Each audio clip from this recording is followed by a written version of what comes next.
Encontré una carta con mi nombre. Escondida. En el cajón de mi esposa. Ella no sabía que estaba buscando.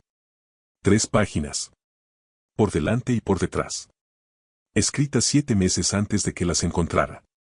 Había estado cargando con algo, una confesión que nunca pensó entregarme. Y cuanto más leía, peor se volvía todo. Porque, enterrado dentro de su secreto, estaba exactamente el mismo secreto que yo había estado ocultándole. Ninguno de los dos dijo una palabra. Ambos convencidos de que el silencio protegía al otro. Quédate conmigo. La historia completa, lo que ella confesó, lo que yo había estado escondiendo y lo que ocurrió cuando cruzó esa puerta, toma 11 minutos. Y te prometo algo, el final no es lo que estás imaginando. Déjame ponerte en situación. Martes por la noche. Finales de octubre. Ese tipo de noche que parece completamente normal hasta que deja de serlo.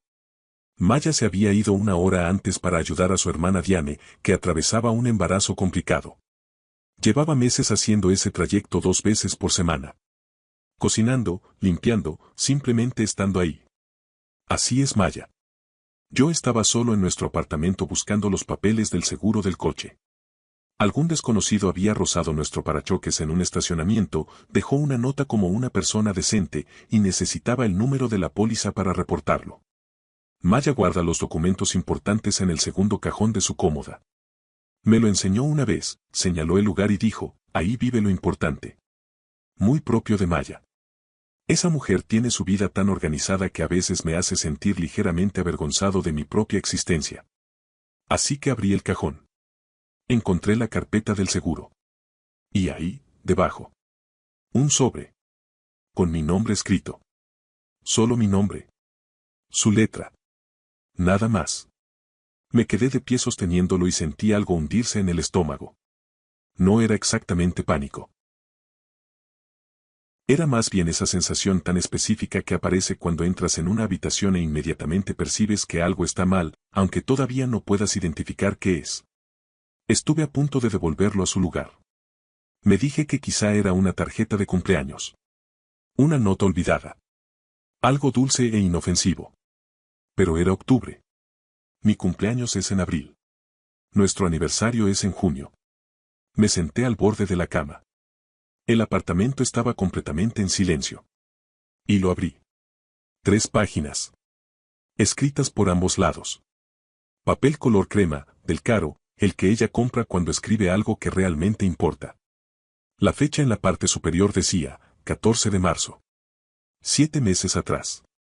Justo en medio de aquella etapa de primavera en la que Maya había estado distante, inaccesible, y yo le había preguntado 2 veces qué le ocurría, y ambas veces ella respondió. Bien. Estoy bien. Mis manos no estaban firmes cuando empecé a leer.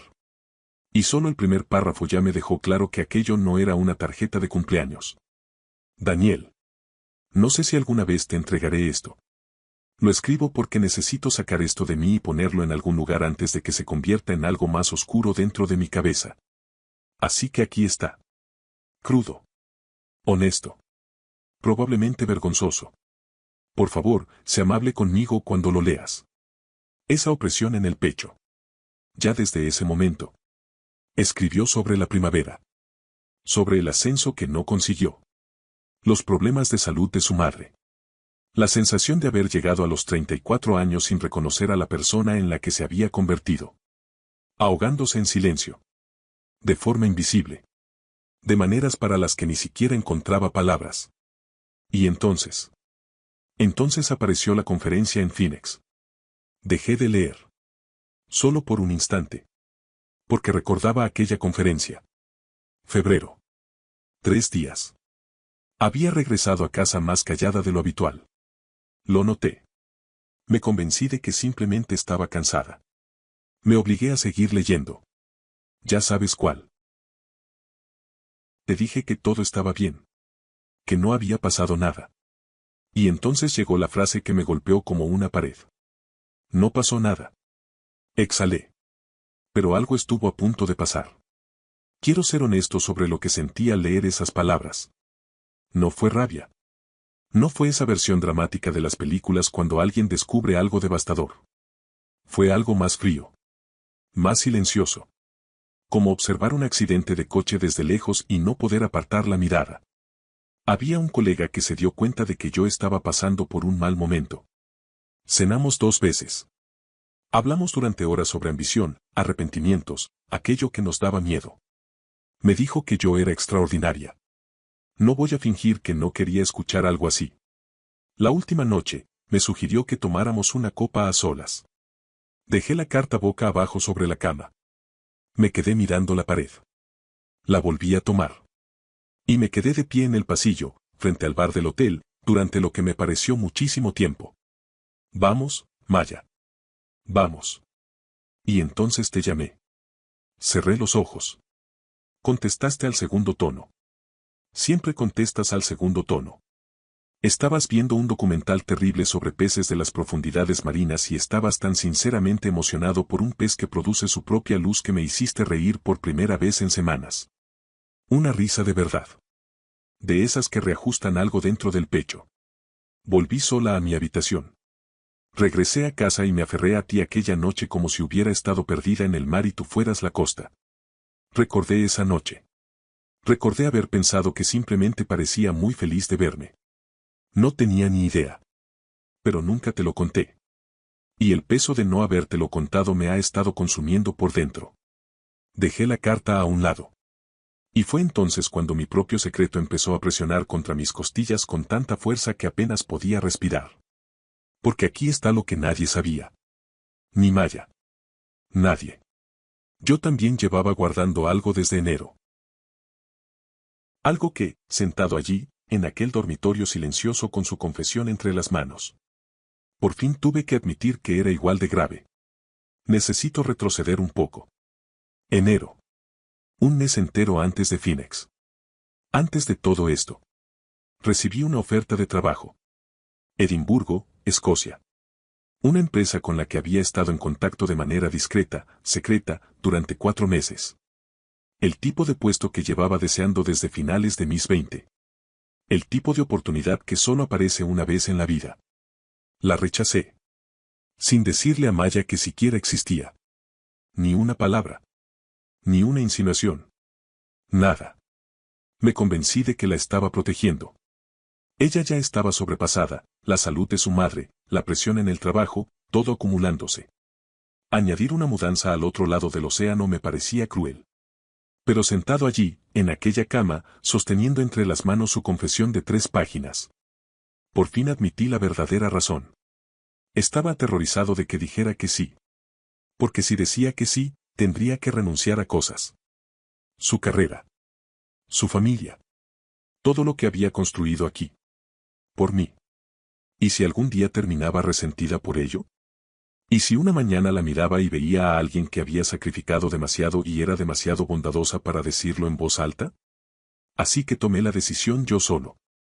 Lloré la pérdida de Edimburgo en soledad, en un estacionamiento gris, una tarde de enero. Volví a casa. Preparé la cena. No dije absolutamente nada. Exactamente lo mismo que ella hizo al regresar de Phoenix. Los dos ahogándonos. Los dos en silencio. Los dos completamente convencidos de que estábamos siendo altruistas. Nos habíamos fallado exactamente de la misma manera. Y ninguno de los dos lo sabía. Hasta ese momento. Escuché abrirse la puerta principal. Maya había vuelto temprano. Entró en la cocina y se detuvo. Vio la carta sobre la mesa. Su rostro se quedó completamente inmóvil. No culpable. No asustada. Era algo más cercano a la resignación. Como alguien que lleva 7 meses temiendo un momento muy concreto y acaba de verlo cruzar la puerta. Dejó las llaves sobre la mesa con una lentitud casi deliberada. Ninguno de los dos habló. La encontraste, dijo al fin. Estaba buscando los documentos del seguro. Se sentó frente a mí. No se apresuró a explicarse. No intentó adelantarse a nada. Simplemente se quedó ahí, acompañando el peso de la situación. Completamente quieta. ¿Cuánto tiempo llevas sentado aquí? Un rato. Silencio. Entonces me miró directamente. ¿Estás? No estoy enfadado, dije. Todavía no. No sé muy bien qué siento. Hice una pausa. Pero antes necesito contarte algo. Antes de que hablemos de todo esto. Algo que debí haberte dicho hace 10 meses. Frunció ligeramente el ceño. ¿Qué pasó hace 10 meses? Le conté lo de Edimburgo. Cada detalle. Los 4 meses de conversaciones discretas. La oferta. El estacionamiento. La tarde en la que le cerré la puerta a la mayor oportunidad de mi vida y regresé a casa fingiendo que todo era completamente normal. Observé su rostro todo el tiempo. Primero, sorpresa. Luego algo que parecía dolor. Después, una expresión que no supe descifrar. Cuando terminé de hablar, la cocina estaba tan silenciosa que podía escuchar el zumbido del refrigerador. Ella permaneció sentada, procesándolo durante un largo momento. Y luego, muy despacio. ¿Rechazaste Edimburgo? Sí. ¿Y no me dijiste nada? Sí. Porque tenías miedo de que dijera que sí y algún día terminara resentida contigo. Sí. Me miró durante lo que pareció muchísimo tiempo. Y entonces dijo las 6 palabras que me rompieron por completo por dentro. Daniel. Me habría ido contigo. Su voz fue suave. Serena. Absolutamente segura. Me habría ido a Edimburgo contigo sin pensarlo 2 veces. Lo único que tenías que hacer, la voz se le quebró. Podríamos haber tenido un año completamente distinto, dijo. No tuve nada que responder. Porque tenía razón. Absoluta, dolorosamente razón. 2 personas. Casadas. Enamoradas. Esforzándose tanto por proteger a la otra que habíamos dejado de ser sinceros por completo. Ambos cargando secretos disfrazados de bondad. Ambos ahogándonos en habitaciones separadas sin tener idea de que el otro también se estaba hundiendo. Somos idiotas, dije. Idiotas en un nivel casi impresionante, respondió ella. Y entonces algo cambió en la habitación. Y empezamos a hablar. De verdad. Sin una agenda. Sin defensas preparadas. Todo sobre la mesa. Phoenix. Edimburgo.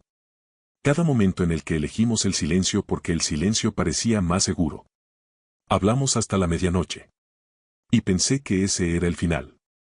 Estaba equivocado. El verdadero final llegó 3 semanas después. Un domingo por la mañana. Y no lo vi venir. Estoy sentado en la mesa de la cocina. Café en mano. Maya frente a mí. Voy a decirte cosas antes de decidir si es seguro decirlas. Voy a ser la esposa que te entrega la carta en lugar de esconderla en un cajón. Te estoy pidiendo que hagas lo mismo. No porque nuestro matrimonio esté roto, sino porque es lo bastante bueno como para merecer el riesgo de convertirlo en algo extraordinario. Con todo mi amor, en todas sus versiones. Maya. Levanté la mirada. Ella estaba observando su taza de café con una concentración casi exagerada. Entonces le di la vuelta a la hoja. Había una postdata. Y tuve que leerla 2 veces para asegurarme de que no la había imaginado. Busqué información sobre Edimburgo. Llueve 257 días al año. Ya compré chaquetas impermeables para los 2. Están en el armario del pasillo. Sin presión. Pero estoy lista cuando tú lo estés. Dejé la carta sobre la mesa. La miré. Seguía observando la taza. Haciendo un trabajo espectacularmente malo fingiendo que no me miraba de reojo. El armario del pasillo, dije. MMM. Me levanté. Caminé hasta allí. Lo abrí. 2 chaquetas. Una junto a la otra, colgadas en la misma percha. Con las etiquetas todavía puestas. La mía, gris carbón. La suya, verde oscuro. Sensatas. Impermeables. Completamente poco románticas a simple vista. Me quedé allí, observándolas. Y aquí viene la parte que no puedo explicar del todo sin sonar ridículo. Ella compró esas chaquetas sin saber si yo diría que sí. Sin discursos. Sin una presentación dramática. Simplemente fue a una tienda un martes cualquiera y compró 2 chaquetas para una vida que todavía no habíamos decidido vivir. Porque ella ya había tomado la decisión. Solo estaba esperando a que yo la alcanzara. Me quedé de pie en aquel pasillo durante un largo momento. Luego volví a la cocina. Me senté. Miré a mi esposa. Está bien, dije. Levantó la vista. Vamos. Edimburgo. Vamos de verdad. No gritó de emoción. No lloró. No convirtió el momento en algo grandilocuente. Solo me miró con una expresión para la que he pasado meses intentando encontrar la palabra exacta. La más cercana que he encontrado es, llegada. Como alguien que ha recorrido un camino larguísimo y, de pronto, levanta la vista y reconoce exactamente dónde está. Está bien, dijo en voz baja. Luego, después de una pausa. Te dije que las chaquetas no eran presión. Eran absolutamente presión. Bueno, un poquito de presión sí eran, admitió. Nos reímos. De esa forma que lleva años dentro. Con alivio, historia y esa calidez tan particular de dos personas que se han visto por completo, cada defecto, cada miedo, cada secreto disfrazado de bondad, y aún así se han elegido. Con toda la información. A propósito. Nos mudamos a Edimburgo la primavera siguiente. Llovía el día que llegamos. Por supuesto que llovía. Estábamos frente a la puerta de nuestra nueva casa, con las maletas apiladas sobre la acera mojada, cuando Maya levantó el rostro hacia el cielo gris y cerró los ojos. Solo un instante. Como si estuviera memorizando la sensación de llegar a un lugar que eligió conscientemente. Luego me miró. Extendió la mano. La tomé. Los dos llevábamos puestas nuestras chaquetas. Ahora ambas cartas viven en el cajón de mi mesa de noche. La que escondió. La que me entregó. El mismo sobre. Una al lado de la otra. Las he leído tantas veces que el papel ya se ha vuelto suave en los dobleces. Algunas mañanas en Edimburgo, cuando la lluvia golpea de lado desde el agua, el piso está cálido y escucho a Maya reírse de algo en la habitación de al lado, las saco y las vuelvo a leer. No porque esté preocupado. No porque necesite recordarlo. Sino porque nos costó algo real aprender a ser honestos el uno con el otro. Y nunca quiero olvidar lo que el silencio estuvo a punto de arrebatarnos. Ni lo que decir la verdad. Por fin, de manera imperfecta, aterradora. Nos devolvió. Si esta historia significó algo para ti, compártela con alguien que necesite escucharla. Nunca sabes quién está cargando con una carta que todavía no se ha atrevido a entregar.